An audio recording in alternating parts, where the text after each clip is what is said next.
Ngayon, Parang kasha po ako siya na. kasya tayong pareho. Ito naman, nilalagay to sa top, anak ko. Kung kaya mo sanang ilagay, ito, nandito siya, itatakip dito. Kasi akong kalaro na dyan. Ako lang kasi puro lalaki ang mga anak ko. So ako lang talaga ang naglalaro nito.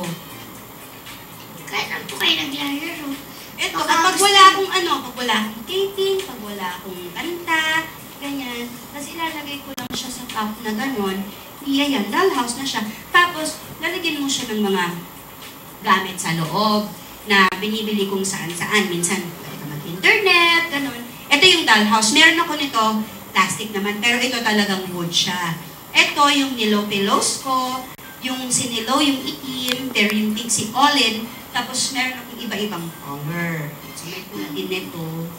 Ito yung nilow pillows ko, yung sinilow, yung itim, pero yung pink si Olin. Tapos, meron akong iba-ibang color.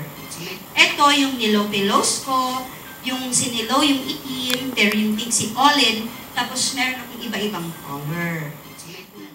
Bibili po kayo ng marami niya?